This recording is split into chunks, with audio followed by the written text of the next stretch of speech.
দেশবাসী, আসসালামু আলাইকুম। সবাইকে অনেক অনেক ভালোবাসা, শুভেচ্ছা। যেদিন কলম বিক্রি বন্ধ হবে সেদিন আমার আপনার বাংলাদেশ সোনার বাংলাদেশে পরিণত হবে।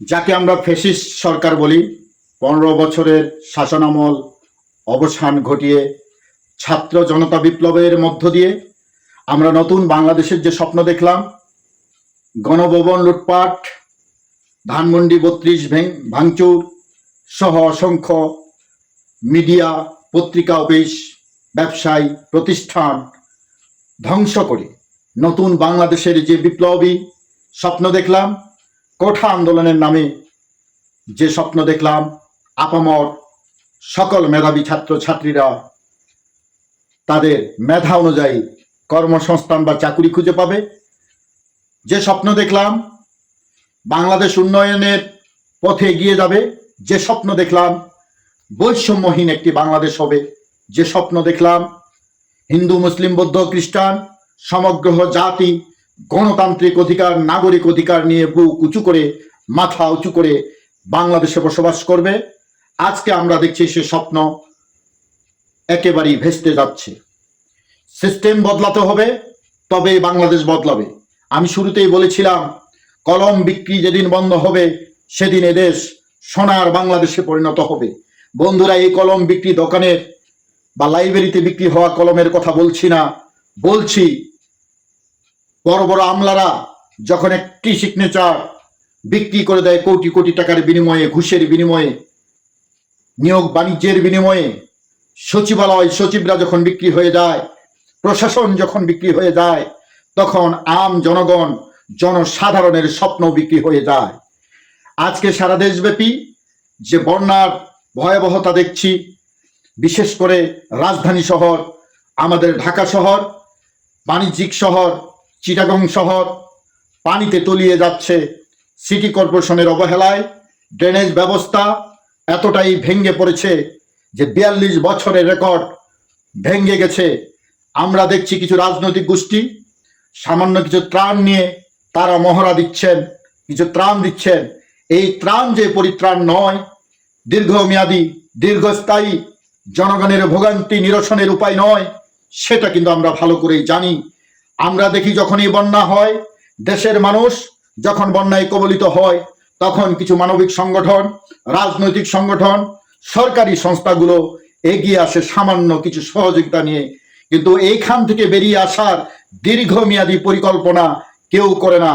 আমরা সংসদে দেখি তারা যে বক্তব্য দেয়, যে আশার বাণী আমাদেরকে শোনায়, বাস্তবে মাঠ পর্যায়ে আমরা দেখি না সেটা ফল প্রচুর হয়েছে, সেটা বাস্তবে পরিণত হয়েছে। আজকে আপনি যদি সিস্টেমের বিরুদ্ধে কথা বলেন, তাহলে আপনার গলা চিপে ধরা হবে, আপনার কণ্ঠরোধ করা হবে। সাধারণ জনগণ হিসেবে আমরা স্বপ্ন দেখি একটি সুখী, সমৃদ্ধি, শান্তির বাংলাদেশ। সারা দেশব্যাপী যেভাবে চাঁদাবাজি, ছিনতাই, দুর্নীতি, চুরি, ডাকাতি, রাহজানি বেড়ে গেছে, ধর্ষণ বেড়ে গেছে, শিশুদের, বৃদ্ধদেরকেও ছাড়া হচ্ছে না। আমরা কিছুদিন আগে এক বোবা ছিনতাই করে সে বোবাকে বেধড়ক পিটিয়ে হত্যা করা হয়েছে এক রেল স্টেশনে। 25 বছর কাজ করে সে বৃদ্ধ মহিলার। আমরা দেখলাম সেই রাইমার ধর্ষণ, তার বিচার কোথায়? আজকে শত শত নারীরা ধর্ষিত হচ্ছে, তাদের বিচার কোথায়? ছিনতাইকারীরা ছিনতাই করছে, খুন করছে, ডাকাতিরা ডাকাতি করছে, পুলিশ ধরছে, জেল হাজতে পাঠাচ্ছে, মহামান্য আদালতে আবার জামিন নিয়ে বেরিয়ে এসে তারা তাদের পূর্ব কাজে ব্যস্ত হয়ে যাচ্ছে। রাষ্ট্রের সিস্টেম কেমন জানি ভঙ্গুর হয়ে যাচ্ছে। রাষ্ট্রকে আরো শক্তিশালী হয়ে দাঁড়াতে হবে, রাষ্ট্রকে আরো শক্তিশালী হতে হবে, প্রশাসনকে আরো শক্তিশালী হতে হবে। সাধারণ জনগণের কথা, সুখে শান্তিতে নিরাপদ বাংলাদেশের স্বপ্ন দেখি। আমরা দুমুঠো ডাল ভাত, মোটা কাপড়ে বিশ্বাসী। আমাদের নিরাপত্তা, আমাদের নিরাপদ জীবন দেওয়ার অধিকার, দেওয়ার দায়িত্ব এই রাষ্ট্রের। যে রাষ্ট্র সাধারণ জনগণের নিরাপত্তা দিতে পারে না, সে রাষ্ট্র অবশ্যই ব্যর্থ রাষ্ট্রে পরিণত হবে আগামী দিন। এখনো সময় আছে, কলম বিক্রি বাদ দিয়ে জনগণের জন্য বেরিয়ে পড়ুন, জনগণের দুর্ভোগগুলোকে চিহ্নিত করুন এবং আমাদের দেশের একেবারেই চকিদার থেকে শুরু করে সচিবালয় পর্যন্ত সিস্টেমকে চেঞ্জ করুন। মাননীয় প্রধানমন্ত্রী, জনগণ আপনাকে বিশ্বাস করেছে, ভোট ব্যালটের মাধ্যমে বিপ্লব ঘটিয়ে আপনাকে প্রধানমন্ত্রী বানিয়েছে জনাব তারেক রহমান সাহেব। আপনি এদেশের মানুষের স্বপ্নকে সত্যিতে রূপান্তরিত করবেন, দলীয়করণ থেকে মুক্তি দিয়ে সত্যিকারে দেশের মানুষের সেবার জায়গাটি নিশ্চিত করবেন।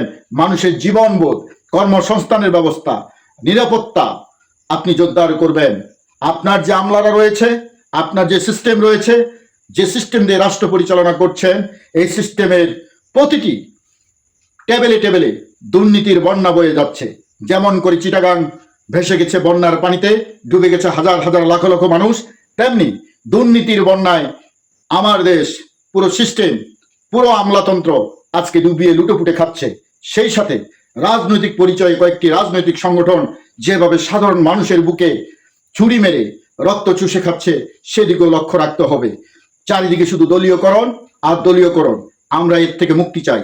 মুক্তির একটি পথ মুক্ত গণতন্ত্র, জনগণের হাতে ক্ষমতা, জনগণের অধিকার বুঝিয়ে দেওয়া। জনগণের রাষ্ট্রের মালিক, বিধায় মালিকের সাথে কর্মচারী বা আমলারা কি আচরণ করবে সেটাও দিকে লক্ষ্য রাখা উচিত। যখন কোঠা আন্দোলনের মধ্য দিয়ে 24শে জুলাইয়ের আন্দোলনে আমরা সাধারণ জনগণরা আশায় বুক বেঁধেছিলাম, হয়তোবা 54 বছরের দাসত্ব আমরা এবার মুক্তি পেতে চলেছি।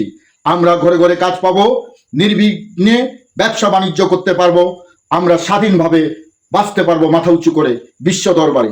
আজকে বিশ্বের দিকে তাকিয়ে দেখলে আমরা দেখি বাংলাদেশ তলাবিহীন ঝুড়ি হয়ে দাঁড়াচ্ছে, বেকারত্ব বাড়ছে, অভাব বাড়ছে, আমাদের বেঁচে থাকার মতো নিশ্চয়তা আমরা খুঁজে পাচ্ছি না। বিদায় রাষ্ট্রের কাছে অনুরোধ, আপনারা আপনাদের সিস্টেমকে চেঞ্জ করুন। কলম বিক্রিটা প্রথমত বন্ধ করুন, এই দুর্নীতি বন্ধ করুন, নিয়োগ বাণিজ্য বন্ধ করুন, ঘুষ বন্ধ করুন, প্রশাসনকে শক্তিশালী করুন এবং জনগণের হৃদয়ের দাবি পূরণ করুন।